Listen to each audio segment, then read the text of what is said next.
All my life, I've been strangely proud of how fast I pee. It is the first thing I tell anyone when I excuse myself from a table and proudly announce, this is gonna be quick. As a woman, men praise me for my urinal agility, while my fellow gal pals marvel at my speed, particularly because I have no other form of it in any other area of my life.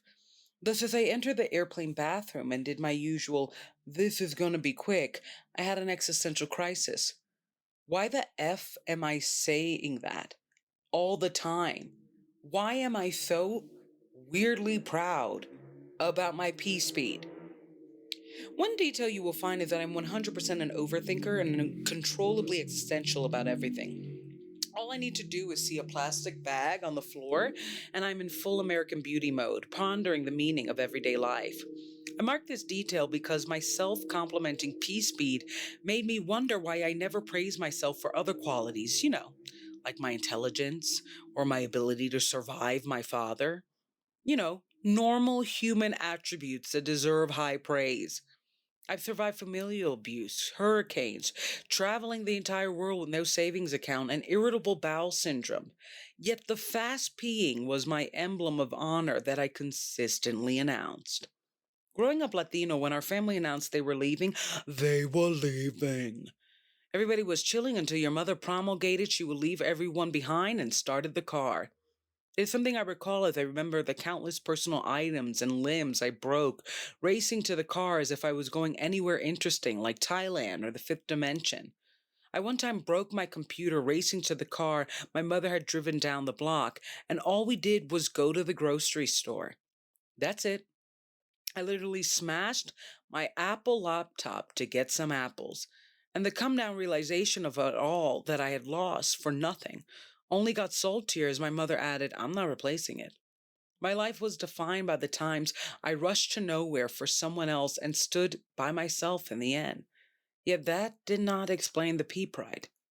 As I sat in my flight seat, I tried to trace back the origin of my fast peeing, and when I first began to talk to people about it, literally just starting conversations about how I pee so fast, was I a menace to society? Did I have no shame? Were all my friends talking about how I talk about my fast pee, and not a single one confronted me on the strangeness out of love or pure frenemy sabotage? I even try to peg it to childhood trauma, such as in the latter paragraph. I even excused my people pleasing tendencies, as if when I enter bathrooms, I immediately become aware of everyone's needs, like an attendant handing off soap and tampons where their tip jar ready. Yet my only conclusion was that my pride in how fast I pee was completely baseless, a happy note about myself that I oddly gave me with so much glee until that flight. Since that flight, I've become determined to praise myself for more nuanced, attractive qualities like my talents in photography, writing, singing, and acting. Moreover, I'm focusing on the positive aspects of my personality, like my noted persistence, intelligence, and not my urinal pace. Yet there are still times I fight the urge to tell the person behind me in the same bathroom line, don't worry, this is going to be quick. What is worse is I do not even say I'm quick. I say this like everyone was so nervous because my energy screams, oh, she's a slow peer. I can tell. I actually say it like I'm Rambo saving some kids in the Amazon. Still, no more. No more. Okay, so I was thinking about like why I do that. And it's something I touched upon in oversharing, where it's this.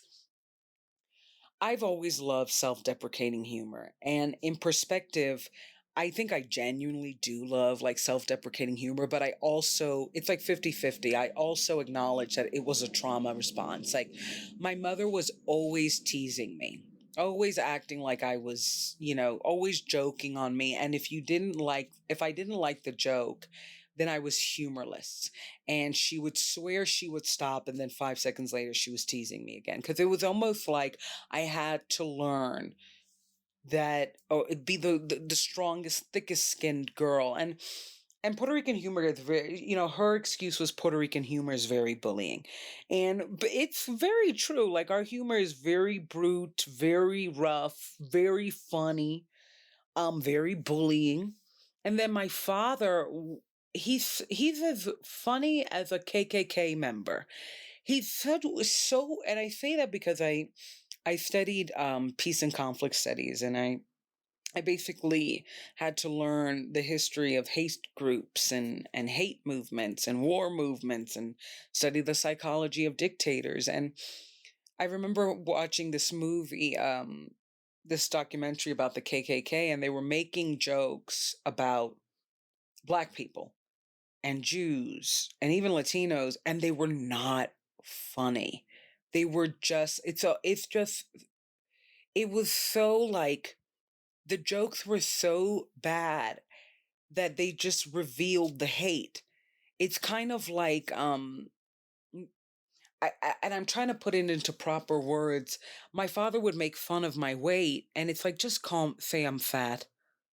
And he would, but it was like all these really bad jokes to just say what you say already or what you're gonna say. Acting like I was the ugliest person inside and out. And there comes a point, it's like, if it acts like a duck, walks like a duck, talks like a duck, call it a duck. I felt like, just call me a duck already. Just call me a duck. Enough of the bad jokes. Call me a duck. It's almost torturous because they're laughing and they're thinking they're Dave Chappelle doing stand up, and you're just there dying. But you don't know if you're dying out of sadness or boredom because the jokes don't even make sense. And it's something that I've caught it myself, when I do self-deprecating humor, don't do it with people that are frenemies. Don't do it with new people because it also sets a standard of like they might think they can. And don't make such harsh jokes that people feel they have to comfort you and pity you. Like, don't call yourself the most ugliest person in the world and say it in a way where somebody's like, "Oh God, do you feel like that?" You know? And when I realized I wrote this article a while back. I love David Sedaris. He's one of my favorite authors.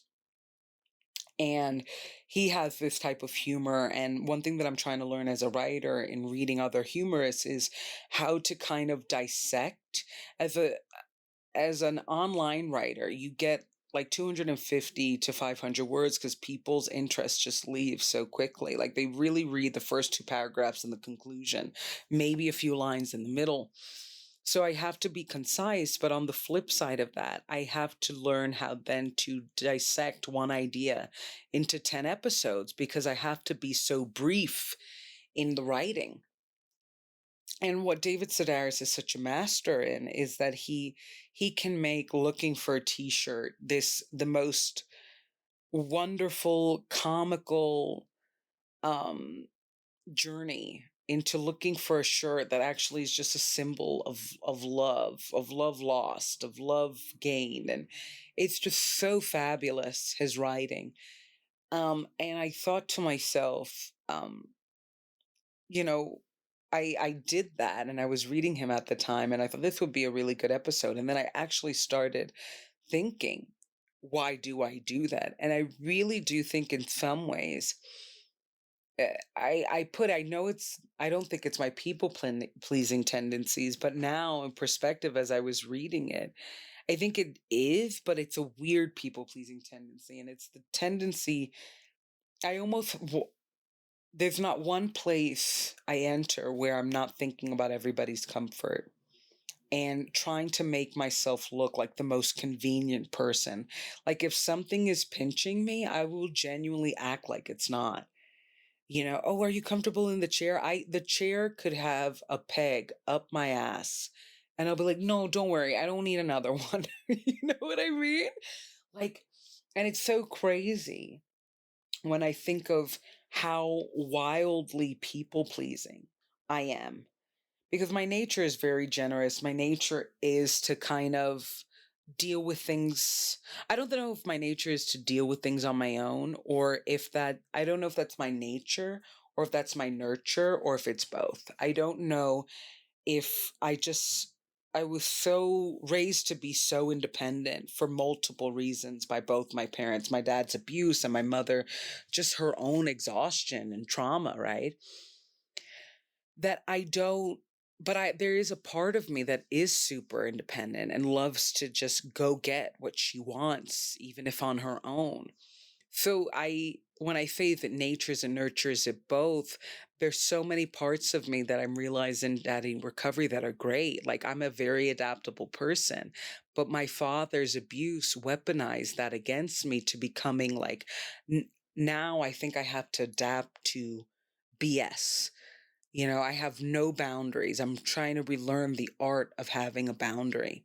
And the same thing goes with self deprecating humor. I really like it, but I also can't make myself look, especially publicly, for the sake of everyone thinking I'm easygoing or convenient or welcoming. I can't make myself look like a welcome mat and just beat myself down and step on me. And I think the fast peeing, I was like, why do I do that? I'm like so proud by how fast I pee to the point where I'm like, it's going to be quick. Don't worry. And I was thinking about that. And I really do think I go out of my way to make sure people know I'm convenient and that I'm not going to push their boundaries and I'm not going to waste their time. And I'm going to make sure that they're safe with me and that they're safe enough to then have fun with me. And they're safe enough to have fun with me and eventually love me. And it's so small, but I really do. I have to be honest with myself. It's something that I do that's so ridiculous. Like, nobody cares that I'm a fast peer. Nobody's in the line, like doing a Shakespeare monologue because I'm taking so long. Like nobody, but it's my father loved to publicly humiliate me. He loved to yell at me and in public and make me cry in public and then hug me like I was this crazy person that needed comforting because I just burst into tears randomly like people burst into fire, right? Um like I was some type of automatic combustive thing. And in perspective, I just that that knack he had, that desire he had, that joy he had in publicly humiliating me has manifested in this way of like now when I do public stuff, public outings, public social events, and I'm a social butterfly. I love to hang out. I'm trying to shake this part of me that I've done for so long of just really trying to act like I can behave. Like I won't hold up the bathroom. No, no, no, no, no. And I won't ramble too much. No, no, no, no, no. Although this podcast might be proof that I might actually do that. Just this overwhelming that nobody asked for, nobody cares for. And the people that actually do care for are narcissists because they see that weakness and they're like, I could take it and maybe get what is good about her. She's funny, but she uses her humor against her. Maybe I could use her humor to lighten me up, to give me creativity. And I just, now I'm like, please do not mention how fast you pee. Like, just nobody needs to know this. This is secret at this point.